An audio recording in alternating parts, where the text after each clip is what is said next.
Are you thinking of retiring early, maybe retiring at 50 or retiring at 55?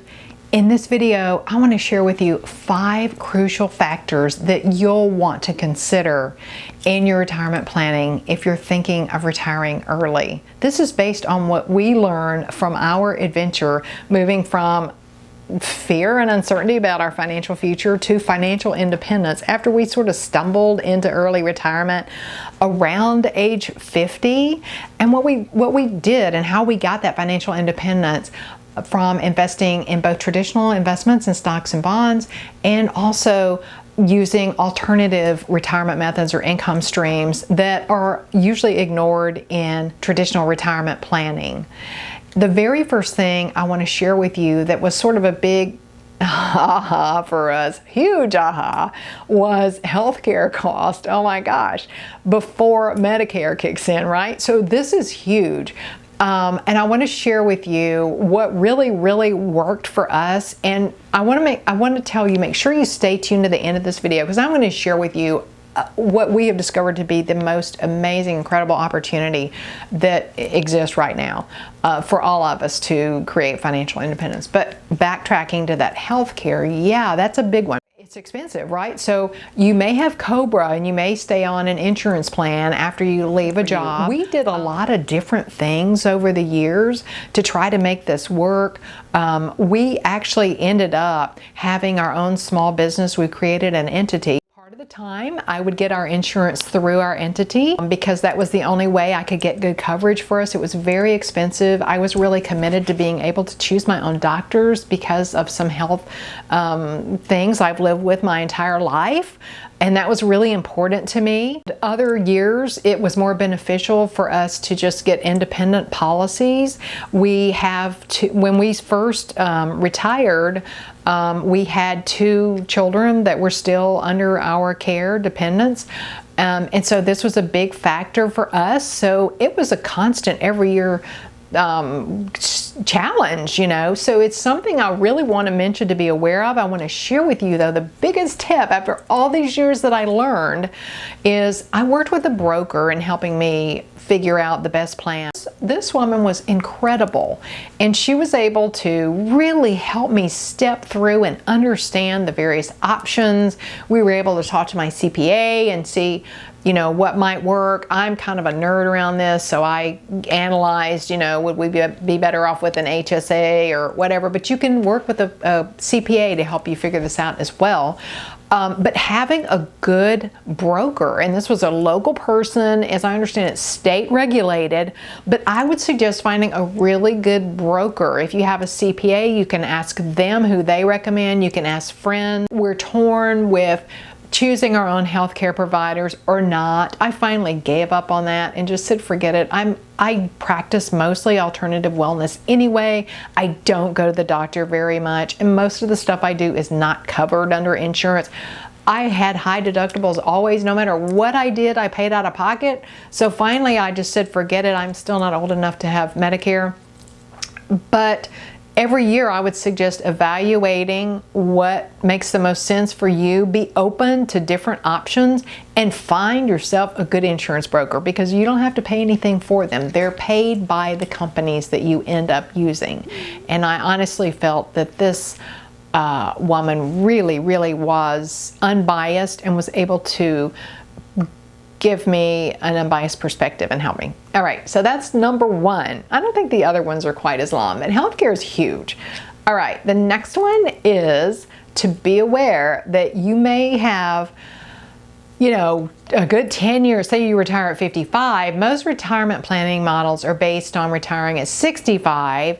So most of the research that's been done, that retirement withdrawal of 4% a year that we all hear so much about, the 4% rule that was founded, that came about in the 1990s, Bingen did the study, and that was based on, you know, retiring older, right, at 65. So what we did is we said, you know, we don't want to do retirement withdrawals yet. We were too young. And we didn't really want to do them later, even after 65. That didn't make sense to us because you're going to wait and see if you run out of money, right? And that didn't sound good to us. Okay, so But what I will say is what we found the solution was sort of shift out of more traditional investments and or to use some other strategies, and I'll give you a couple of examples that would increase our income so that we wouldn't have to take those retirement withdrawals quite so early. So for example, we invested in oil partnerships early on. My husband is an expert in oil. And that was kind of where we started because of that expertise. We were going to buy a local business, but it was too risky. It took too much capital. So then we looked at oil partnerships. Then we ventured into rental real estate, which turned out to be good. Our properties turned out to be good. We made some mistakes in doing some partnerships, so I won't go into this detail in this video. But rental real estates that turned out being really great for us, that ones that we purchased ourselves. We like dividend stocks, of course, pay nice, not nice, a little income, but they're very, very capital intensive, you know, and sort of the place where we started was what assets do we have and what skills do we have? And this is what I do with my clients and say, what is it that you want? What lifestyle do you want? What skills and assets do you have? And how can we take all that and make it work where you can create income streams to sustain your standard of living for life, right? So that's sort of what we did and what I do in my work. And other things that have come up that worked for us that I like are covered calls, especially off dividend stocks, because if you sell the covered calls on dividend stocks, you have that dividend income, even if you're no longer able to sell covered calls on that stock. And covered call income is high. I mean, 10-12% is very doable. So that's another income generating strategy that can get you through that period before you really want to start taking retirement withdrawals. And what happened with us is we just started creating these income streams, and then we went, well, gosh, we don't even need to take retirement withdrawals anymore because we generated more income than we were making from work. So that turned out well, and I think it can happen for you as well, which is what inspires me every day to run retirecertain.com. All right, so the next one I want to share with you is shift from limited to expansive thinking. One day when we started all this, when we were kind of like, what are we going to do, you know? And as I said, we stumbled into early retirement, and that we had a major job change. My husband's job, we'd lived overseas, and he was doing consulting work. It was demanding. It was out of town. And we said, what are we going to do? And we started looking at all these different options, you know, and I was thinking of selling antiques. And I said, one day on our walk, I said to Larry, you know what, I want to peak after I'm 50. I don't want to have peaked in my previous career, right? I want to peak after I'm 50. Like, why can't I do that? And why is there this assumption that we're going to sort of go downhill after midlife? And I'm going to, you know, I'm going to challenge that. And he really liked that idea too, and that's kind of what we decided to do, and that's what we did, and we actually did it, and you can do it too, actually. And so it's shifting from that limited thinking to expansive thinking, and not buying into that cultural thought that after you're 50 years old, you've already peaked, you passed, or 60 years old, or, you know, that those last 50 to 60 years in employment, really you end up peaking in your earning years, 65. That last decade and a half, you hit those peak earning years. And I've heard it's been said that your peak earning years are in your mid-40s even. I don't know. I don't have research on that. But I do know that there's this culture that says that you're going to peak during your employment years. And we challenged that, and it worked. And you can too. And so I'd ask you, if you say, or if you're willing to or interested in challenging that to peak later than however old you are right now, however old you are while you're watching this video. All right, the next one. Consulting is a really great way to make extra money. It worked for us for several years. We've both done consulting. the reason is because you know a bunch of stuff by the time you get old like us, and you can get paid for it. So that's one reason consulting works well. Another reason is there's no capital, and you can make really good income from consulting. Not only that, if you start consulting, you can segue into an online business, which is sort of what we did with one of our businesses. My husband's option trading experience, he was setting up a trading desk for a firm doing consulting, and then we ended up starting an online business teaching individuals to trade options, and that ended up being a really fantastic little business for us. And it segued from consulting work he was doing. But where I want to go with this really is that I'll bet there's something you can get consulting income for. And think about what that will be. We downplay our skills, we really do. And so think about what you're good at and what you know you can help somebody with, and you can probably get consulting income for that.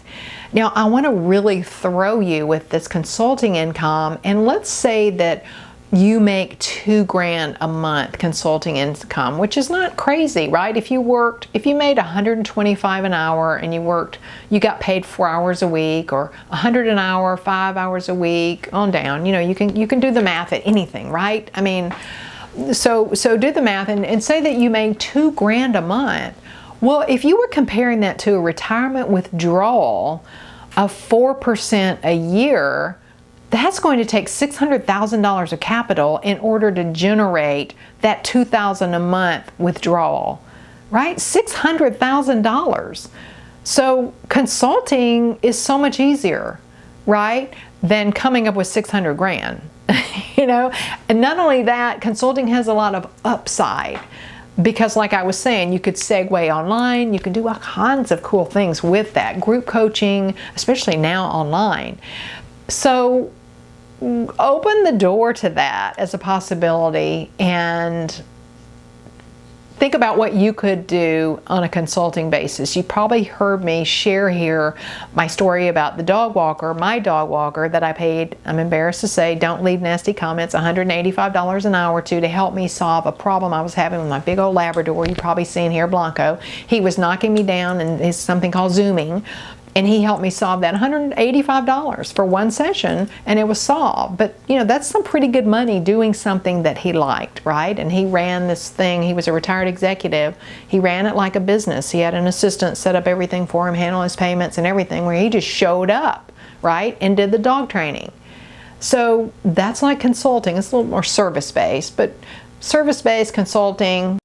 What could you do that could bring in that income? All right. So if you're going to retire at 55, consulting is ideal, right?